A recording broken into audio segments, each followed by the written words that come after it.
तो हम लोगों ने स्टार्ट किया था life process in living organism science 10 standard का साइंस 2 का लेसन। इससे पहले हम लोगों ने मेंस्ट्रुअल साइकिल कंप्लीट किया। अभी हम लोग जो नेक्स्ट पार्ट है reproduction and modern technology. Okay, अभी मॉडर्न टेक्नोलॉजी क्या है रिप्रोडक्शन में, उनका यूजेस कहाँ पे होता है, उनका यूजेस कब किया जाता है, इसके बारे में हम लोग देखने वाले हैं। ओके, ये मॉडर्न टेक्नोलॉजी कब यूज किए जाते हैं।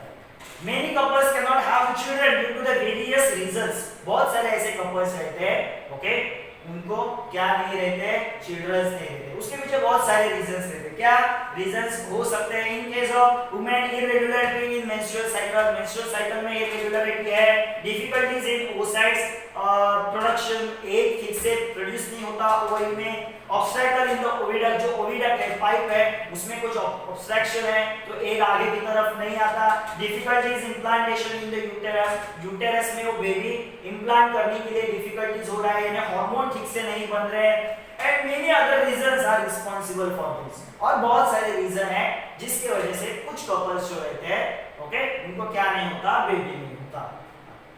एब्सेंस ऑफ स्पर्म, ये हो गया वुमेन्स में। मेल में क्या हो सकता है? Absence of sperm in the semen, okay, semen में स्पर्म नहीं ठीक से होते हैं, स्पर्म काउंट ठीक से नहीं होता, slow movement of sperm, sperm का मूवमेंट स्लो होता है, anomalies in the sperm, sperm में कुछ प्रॉब्लम्स डिफेक्ट हो सकते हैं, are the reason in case of males, males में भी ये रीजन होते हैं। ओके, तो मेल में भी अगर कुछ कॉम्प्लिकेशंस है, फीमेल में भी अगर कुछ कॉम्प्लिकेशंस है, ओके, तो दोनों में सेम टाइम में कॉम्प्लिकेशन नहीं होना चाहिए, या फिर एक में कॉम्प्लिकेशन है तो दूसरा नॉर्मल है फिर भी प्रॉब्लम्स आ सकते हैं, तो दोनों अच्छे होने चाहिए। ओके, दोनों में एबनॉर्मलिटीज नहीं होने चाहिए, कुछ भी कॉम्प्लिकेशन नहीं होने चाहिए, तो ही बेबी हो सकता है नेचुरली। ये हम लोग बात कर रहे हैं नेचुरली। ओके, अभी ये नेचुरली बेबी नहीं होता तो क्या किया जाता है, कौन से टेक्निक्स यूज किए जाते हैं। Advantage of medicinal techniques like IVF, okay, IVF यानी जिसको हम लोग बोलते हैं test tube baby, okay, surrogacy हम लोग आगे सीखेंगे, sperm bank and childless couples can have the child. Okay, ये सब टेक्निक्स यूज करके, इसका तरीका यूज करके चाइल्डलेस कपल्स जो जिनको बेबी नहीं होता वो बेबी रिप्रोड्यूस कर सकते हैं, वो उनको बेबी हो सकता है। तो यहाँ पे हम लोग देखेंगे first IVF, in vitro fertilization. अभी ये टेक्निक फिलहाल बहुत ज्यादा यूज किया जाता है, मगर ये आईवीएफ करने के लिए जाएंगे तो इसमें बहुत सारे हम लोग बोल सकते हैं कि 100% चांसेस जो होते हैं वो नहीं है। ओके, डिपेंड रहता है जो वुमेन है उसका जो इम्यूनिटी सिस्टम है या फिर उसके हार्मोन जो सिक्रीशंस का पार है, ओके, उसके ऊपर ये टेक्निक का सक्सेस डिपेंड है। ओके, तो ये सब में सक्सेस होगा ऐसा हम लोग नहीं बोल सकते, मगर इसका फिलहाल आज के तारीख में इसका सक्सेस रेट ज्यादा है, 100% नहीं मगर मैक्सिमम तो है। क्या होता है इसमें, इसको हम लोग नॉर्मली जनरल लैंग्वेज में लोग जो टेस्ट ट्यूब बेबी बोलते हैं वो इस टेक्निक का ही पार्ट है। Okay, in this technique the fertilization brought about in the test tube. Okay, fertilization, normally fertilization किधर होता है, अंदर, बॉडी के अंदर, जब एग के साथ स्पर्म क्या होता है, एनकाउंटर होता है, या फिर स्पर्म उसके अंदर फर्टिलाइज करता है स्पर्म, ओके, किसको, एग को।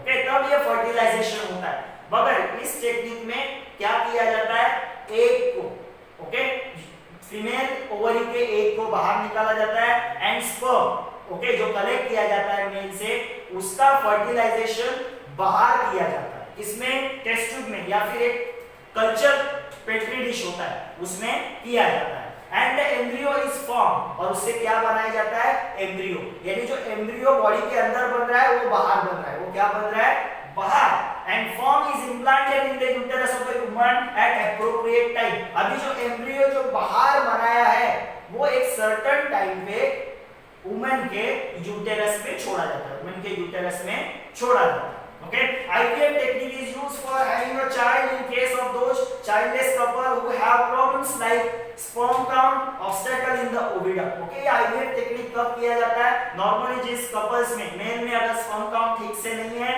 या फिर obstacle in the oviduct, oviduct में क्या है, obstacle, यानी उसके ओवरीज जो है उसमें जो एग्स है वो ठीक है, अच्छे, ओके, मगर ओविडक्ट में प्रॉब्लम है, वो जो एग है वो आगे की तरफ आता नहीं, अटक जाता है।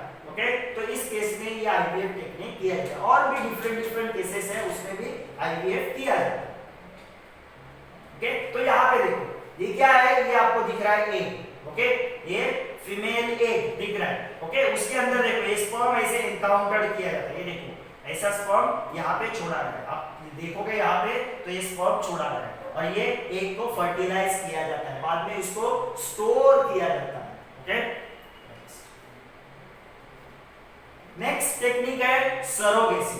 सरोगेसी हम लोग बोल सकते हैं कि नॉर्मली अगर कोई फीमेल है वो चाइल्ड को बर्थ दे ही नहीं सकती, उसमें बहुत सारे प्रॉब्लम्स है, तो क्या किया जाता है, मगर जो मेल पार्टनर है वो ठीक है, उसका स्पर्म काउंट ठीक है, तो क्या किया जाता है कि एग निकाल के उसको फर्टिलाइज करके डिफरेंट टेक्निक से, जैसे आईवीएफ टेक्निक था वैसे फर्टिलाइज करके उसको अलग वुमेन के अंदर छोड़ा जाता है, अलग वुमेन के यूटेरस के अंदर छोड़ा जाता है और वहां पे वो ग्रो होता है। यानी एग जो लिया वो एक मदर से लिया, यानी ए नाम का एक मदर, ओके, उससे हम लोगों ने एग कलेक्ट किया, वो एग फर्टिलाइज किया विथ हर हस्बैंड्स स्पर्म, उसके हस्बैंड के स्पर्म के साथ उसको फर्टिलाइज किया और फर्टिलाइज करने के बाद एम्ब्रियो बनाया, मगर वो एम्ब्रियो कहाँ पे छोड़ दिया हम लोगों ने, वो छोड़ दिया इसमें सरोगेट मदर के अंदर।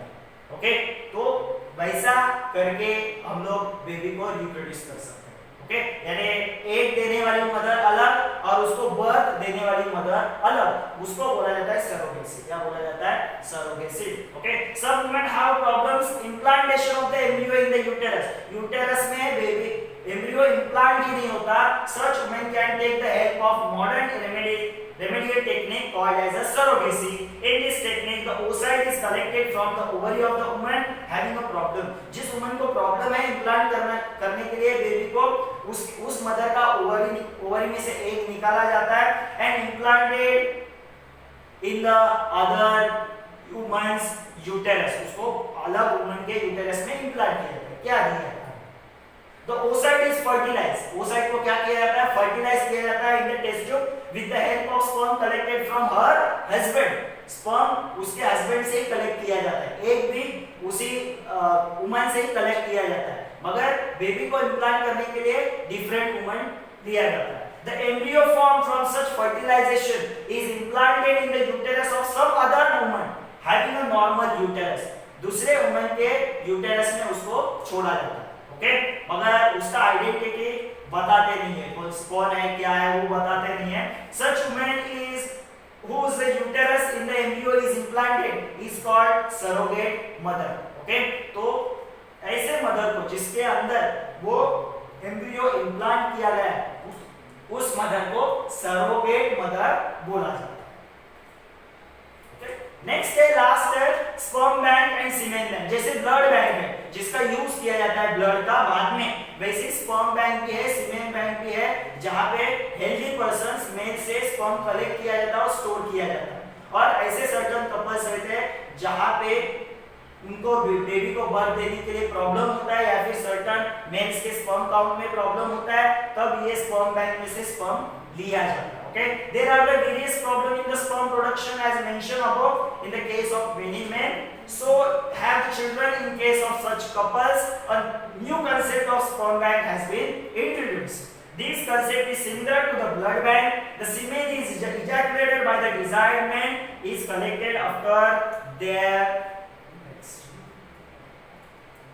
through physical and medical checkup. Okay, अभी जिससे स्पर्म कलेक्ट किया जाता है वो पर्सन फिट है कि नहीं, उसका स्पर्म काउंट ठीक है कि नहीं, उसमें कुछ डिफिकल्टीज है कि नहीं, कुछ एब्नॉर्मलिटीज है कि नहीं, ये सब चेक किया जाता है, फिजिकल एंड मेडिकल चेकअप किया जाता है, उसके बाद ही उन मेल से स्पर्म कलेक्ट किया जाता है। As per the wish of needful couple, the oocytes of the humans of a concerned couple is fertilized by IVF technique using the semen of the sperm bank. Okay, तो ऐसे sperm bank से sperm लेके भी egg को fertilise किया जाता है IVF technique से, and resultant embryo is implanted in the uterus of the same woman, और सेम वुमन के अंदर वो यूटेरस के अंदर वो एम्ब्रियो को इम्प्लांट किया जाता है। Name of the semen donor is strictly kept secret for the as per the law. Okay, जो सीमेन डोनर है, स्पर्म डोनर है, उसका नेम बताया